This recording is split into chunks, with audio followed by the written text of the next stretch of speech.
नमस्कार, आर के त्यागी गाजियाबाद एनसीआर दिल्ली ओम सच्ची जनवानी चैनल पर आपका स्वागत है। चैनल को सब्सक्राइब कर लें, वीडियो को शेयर लाइक कमेंट करें। शेयर करने से सभी रिटायरी साथियों तक वीडियो जाएगी और सेक्शंस ऑफ सोसाइटी और सेक्शंस ऑफ पॉलिटिकल पार्टीज तक जाएगी, गवर्नमेंट तक जाएगी, पब्लिक एट लार्ज तक जाएगी।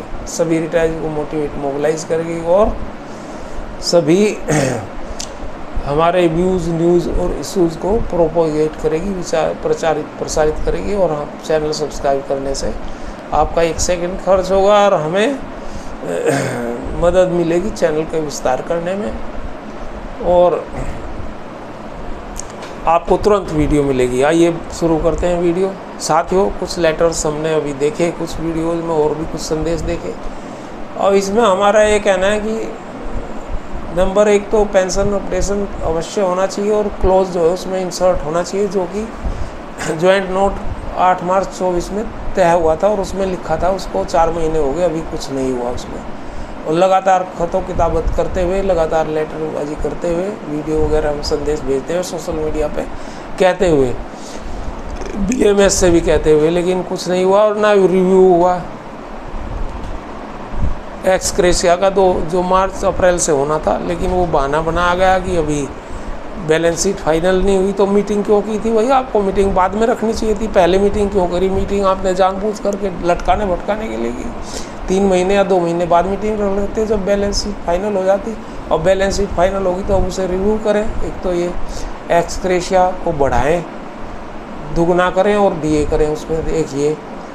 तीसरा, पेंशन अपडेशन की क्लोज उसमें इंसर्ट करें अवश्य ही, तुरंत। 6 महीने का टाइम था, 4 महीने गुजर गए, और पेंशन अपडेशन करें। हालांकि वो झूठा बहानेबाजी था वो भी, क्योंकि उसमें ऑलरेडी 35(1) अपेंडिक्स 1 में है और आरबीआई लाइन पे उसमें लिखा है सेंट्रल गवर्नमेंट का जो पेंशन रेगुलेशंस है वो अंतर्गत उनके आधार पर होगा, रिजर्व बैंक की पॉलिसी के आधार पर होगा।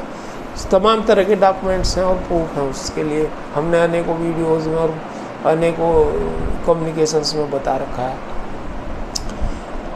तीसरी बात यह है कि स्पेशल अलाउंस का अगर नहीं होता तो स्पेशल अलाउंस की एनोमली रिमूवल नहीं होती तो 12/11/2012 के रिटायरी जो 75% है संख्या में, टोटल 7.25 लाख का, उन्हें कुछ नहीं मिलेगा। उनको तो जो जितना एक्सक्रेशिया मिल गया इतना ही और मिल जाएगा।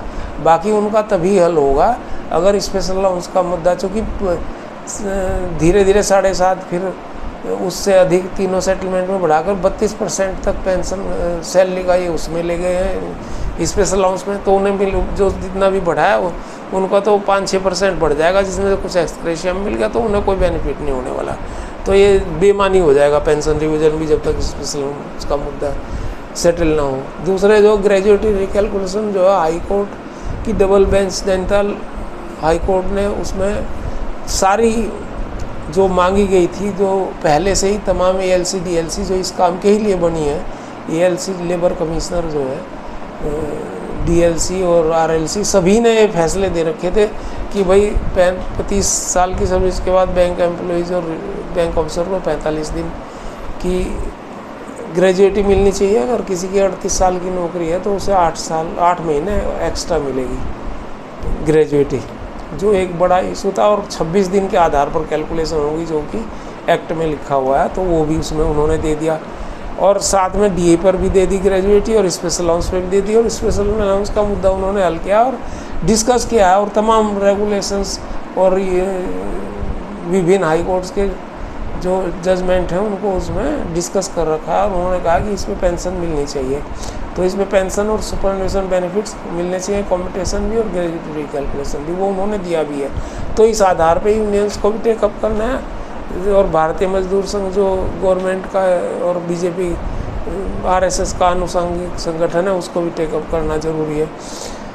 और आईबा पार्क या एबीआरएफ का तो खैर ऐसे ही है, उनका कहते करते घुसे, पर आईबा पार्क ने टेकअप कर लिया। हम लोगों ने उन्हें कहा था तो उन्होंने टेकअप किया है, पर इसको जो है दृढ़ता से टेकअप करें और धरना प्रदर्शन करें इन सारी चीज़ों को लेकर के। बड़ा दिल्ली में जंतर मंतर पर पहला भी धरना उनका कैंसिल हो गया था।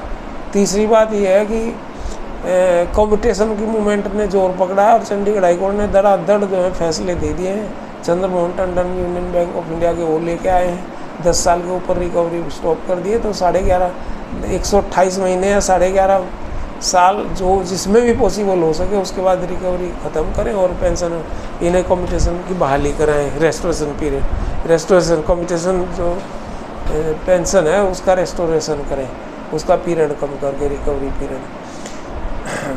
ये 2 मुद्दे अवश्य सेटल होने चाहिए। और हेल्थ इंश्योरेंस का तो अपने आप में बड़ा मुद्दा है, वो पहले ही हर लेटर में और उसमें है, वो होना चाहिए। और ये जो पॉलिसी लेके आए हैं हम, ये कि भाई ये हमने पॉलिसी लेके आ रहे हैं जिसमें रिटायरीज़ और सर्विस वाले एक साथ होंगे। रिटायरीज़ को तो वाइफ हस्बैंड को मिलेगा कवर, और जो सर्विस में उनकी उसको स्पाउस को मिलेगा, उसके 2, 3, 4, 6 2 भी बच्चे हैं उनको मिलेगा, उसके मदर फादर को मिलेगा, 7, 8, 10 लोगों को मिलेगा उनके यहाँ। और उनका प्रीमियम भी कम है, हमारा चलो प्रीमियम जितना भी रखेंगे। उसके बाद जो है हम क्यों दें उस प्रीमियम को, हमारी सबसे बड़ी लड़ाई है भाई। हम प्रीमियम दे बैंक जो कि DFS का लेटर है 24 फरवरी 2012 का, उसके आधार पे भी और खंडेल कमेटी के आधार पर भी और नेचुरल जस्टिस के आधार पर भी। अभी आपने 70 साल के ऊपर वालों को कहा है कि हम जो है आयुष्मान कार्ड देंगे 5 लाख का। उसमें भी दिल्ली में मैंने देखा था 25-30 हॉस्पिटल हैं, और जो बढ़िया हॉस्पिटल हैं वो है नहीं, ना तो उसमें मेदांता है, ना मैक्स है, और ना अपोलो है, या दूसरे हॉस्पिटल भी नहीं है।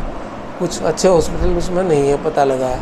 और उसमें भी दिक्कतें हैं बहुत सारी। लेकिन 70 साल से नीचे वालों का क्या करा, 60 से लेकर 70 वालों के लिए उनको लाख रुपए की प्रीमियम देनी। भाई वो प्रीमियम क्यों दे, प्रीमियम दे भाई 70 साल के ऊपर तो आपने आयुष्मान में कर दिया, तो उसके नीचे वालों का कितनों का इंश्योरेंस रह गया। 60 से 70 साल के लोगों का उनका ही तो देना है अब आपको, उनको आप दे करके दें उसको, बैंक दें उसको अपने पास से इंश्योरेंस। हमारी यही तो डिमांड है उसमें। अच्छा, वीडो डॉटर्स हैं और अनमैरिड डॉटर्स हैं, डाइवोर्स डॉटर्स हैं, उनका जो फादर या मदर जो है पेरेंट्स की पेंशन उनकी 25 साल के ऊपर जो है नहीं मिल रही बैंकों में, जबकि गवर्नमेंट सेक्टर में सब जगह मिल रही है। और सुप्रीम कोर्ट ने भी इसमें डायरेक्शंस दे रखी है, वो भी आप बहाल नहीं कर रहे, उसे बहाल करिए उसको। हमने ये मुद्दा अनेकों बार उठाया, लगातार हर कम्युनिकेशन में उठाते हैं। हालांकि हमारे कुछ सीनियर एक्टिविस्ट कहते हैं इतने मुद्दे क्यों उठाते हो। भैया लोगों को समस्याएं, मुद्दे तो उठाने पड़ेंगे। हमने बहुत से लेटर मेल वगैरह भी कर चुके हैं, लेकिन कोई ज़्यादा इस पर नहीं दिया जा रहा ध्यान। और ज़्यादातर मुद्दे हमारे हाई कोर्ट सुप्रीम कोर्ट में हैं। भाई सिंगला जी वाला केस है पेंशन रिवीजन पे, खुद मेरा अपना केस है के कालिया एंड अदर्स में पेंशन अपडेशन और pension calculation on special allowance, ये है सुपरनेशन बेनिफिट्स मांगे हैं उसमें। एक तो ये केस है, और ग्रेजुएटी रिकैलकुलेशन का केस है हमारा। उधर स्पेशल अलाउंस पे सुप्रीम कोर्ट में कंटेम्प्ट पिटीशन है। उधर IBA ने हमारे खिलाफ, हमारे अगेंस्ट एक सूट लेके आई है सुप्रीम कोर्ट में, जिसमें ग्रेजुएटी रिकैलकुलेशन और pension calculation on special allowance plus pension revision, ये दोनों चीज़ है उसमें, वो हम उसमें रेस्पोंडेंट हैं। तो के कालिया एंड अदर्स वाला केस जो है वो वहाँ भी चल रहा है। लोक अदालत में भी इस केस को लेके आए थे, लेकिन लोक अदालत में तो ये इतने 8.5 लाख लोगों का केस है, उसमें वो सोल्व होना ही नहीं था। अभी आप कह रहे हैं कि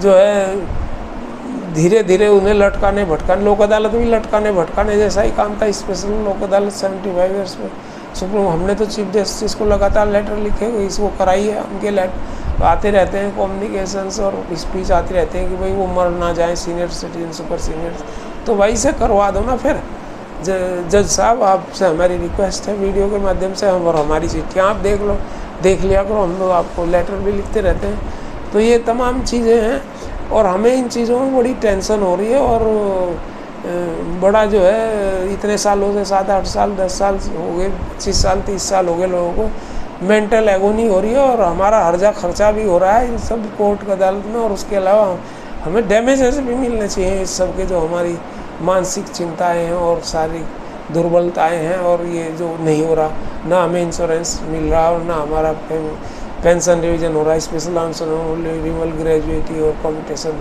और विडो डॉटर्स या अनमैरिड डॉटर्स का इशू, ये सारे पेंडिंग इशूज़ हैं। तो हम तो उठाएंगे लगातार ये, और जो रह गए हैं पेंशन उन्हें भी एक चांस और दे दो। रिजाइनीज का भी प्रॉपर आपने नहीं करा, ये सब मैटर्स हैं, इनको बैठ कर के कर लो।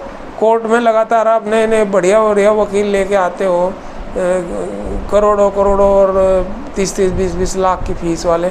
हम तो रिटायर आदमी 500-500 हज़ार रुपये चंदे कर लेते हैं और वकील करते हैं। वो वकील भी बाद में कई बार गड़बड़ी कर जाते हैं, वो पैसे बढ़ाते रहते हैं या कुछ भी करते रहते हैं। तमाम कई केसेस में कंटेम्प्ट पिटीशन हमने लगा रखा, उसमें देखो कितनी वकीलों की समस्या आई हमें।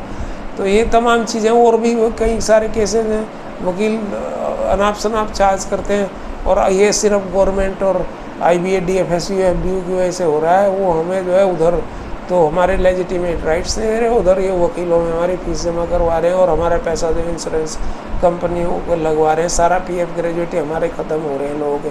अभी 8.25 लाख में से मुश्किल से 1.25 लाख लोगों ने इंश्योरेंस करा रखा है, मेडिकल इंश्योरेंस। तो ये सब सेटल होने चाहिए, सब मुद्दे सेटल होने। धन्यवाद साथियों। भारत माता की जय, वंदे मातरम, ओम नमः शिवाय। आपको सहयोग देने के लिए आपकी कॉल पर समेता तत्पर रहता हूँ और आप भी मुझे रेसिप्रोकल सहयोग कर सकते हैं, घरेलू सहयोग कर सकते हैं। धन्यवाद। 8588988208। थैंक्स।